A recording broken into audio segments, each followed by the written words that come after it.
Joan is a friend of mine, and we follow each other on Facebook, and she posted out the other day, and I want to read this to you. And I had to call her afterwards. She said, how to know it's time to re-examine the schedule. When you look forward to going to the dentist for crown preparation because it's an hour plus in one place with no demands other than open, close, bite, and tap. Sounds almost relaxing. And I thought, Joan, you had to come on the show and just talk about that and just share a little bit of your story and just some thoughts you have as a caregiver. And I would love to hear those things. So welcome to the show, Joan. Thanks, Peter. Thanks for inviting me. Good to be with you all. Well, I did. I had a great restful time at the dentist this week. I've been a caregiver about 25 years for my husband, Jerry, who was born with cerebral palsy. And I made the choice to marry him knowing that there was going to be caregiving involved. And even knowing that, there's still lots of surprises that come along the way.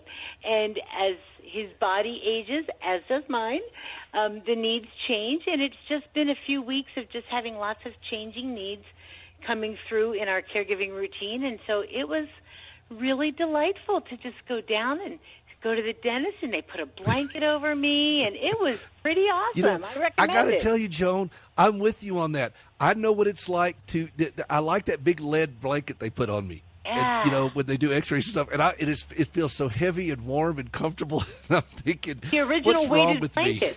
Yeah. What is wrong with me? But I do. It's a very and the dentist office is a nice place, and they're very nice, and they have nice music playing. And I thought, as caregivers, we get that. That's kind of a quiet place. And so what? They're drilling. They're taking sharp instruments in our mouth. So what? Hey, I figured they don't weigh me, so it's a great place to go. I love it. So. Well, I wanted to ask you something. You married Jerry, knowing that he had things going on. I married Gracie knowing that she was hurt. She was hurt a couple of years before I ever met her. I had no concept of what it was like to be in a relationship with someone who was hurt. Did you have any preparation for cerebral palsy?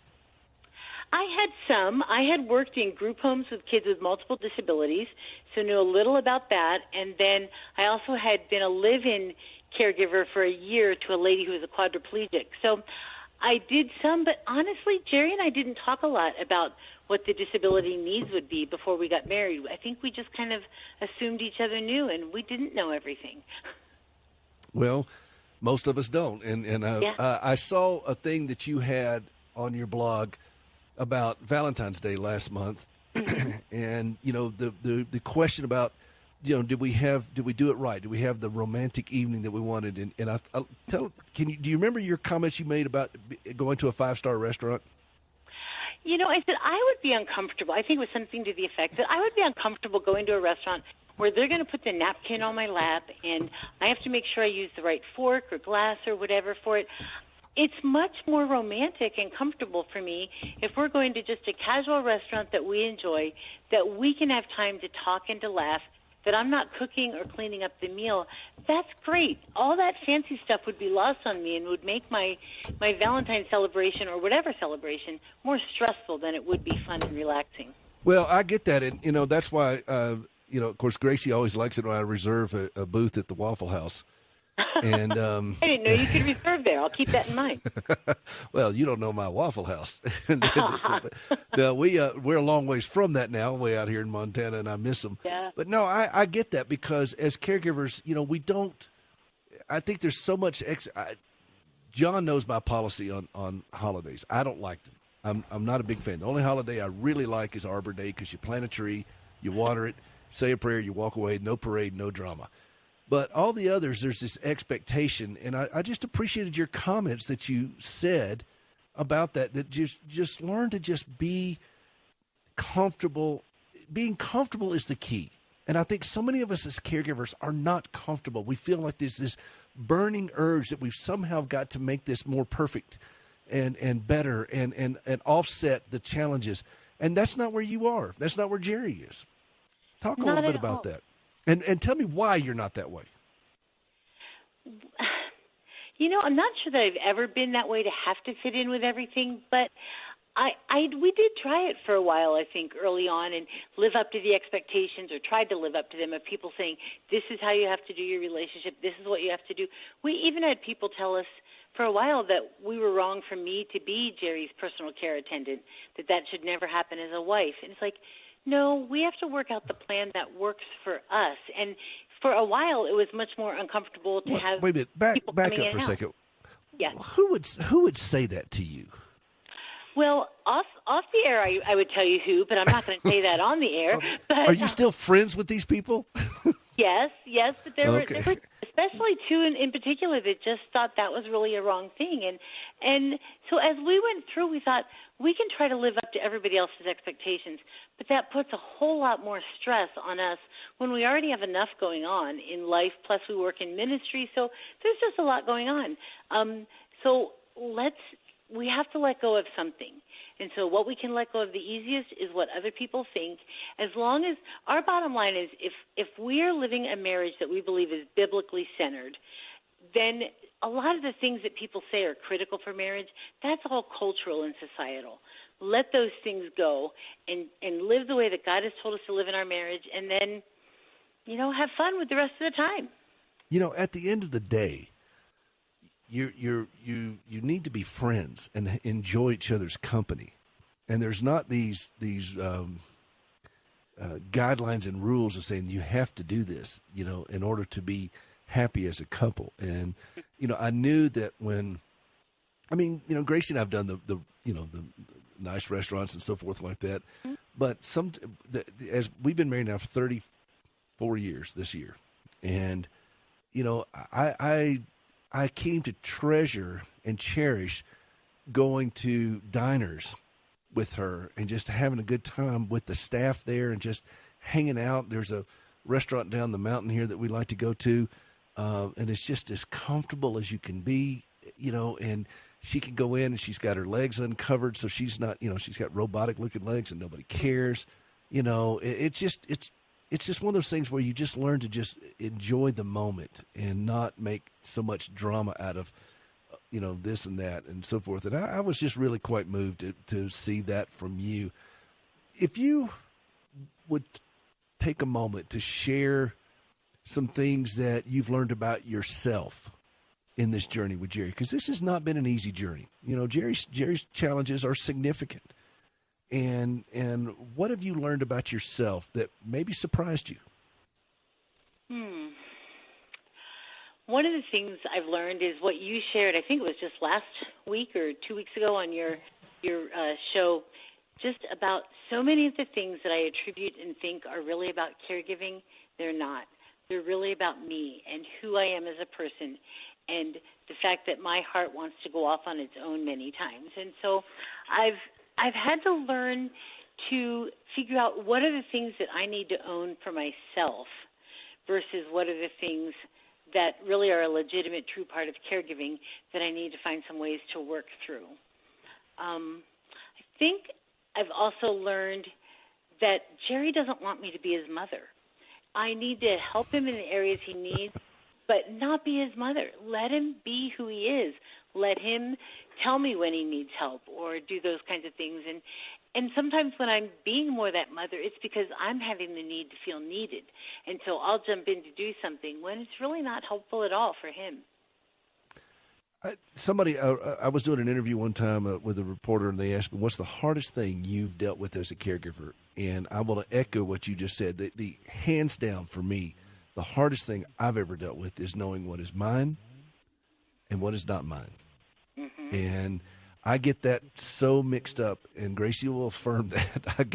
I get the line so gray on that one. How gray? Charcoal gray. I mean, it gets gray.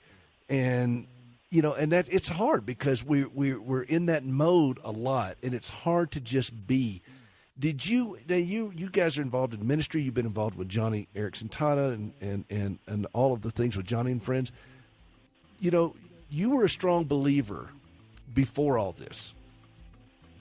I tell you what, can you hold on to the break? And I'd like you to tell us how that evolved for you as you grew in your faith and grew as a caregiver. And can you hold on through the break? Sure. All right. This is Hope for the Caregiver. This is Peter Rosenberger talking to Joan Borton. JoanBorton.com, JoanBorton. Just an amazing friend and a fellow caregiver. And she's got a lot of wisdom she wants to share with you. 877-655-6755. We'll be right back. Hi, this is Jeff Foxworthy. Did you know 65 million Americans serve as a caregiver for a sick or disabled loved one? If you're one of them, then listen to my friend Peter Rosenberger's show. He's got redneck tendencies, but I'm telling you, he's good at what he does.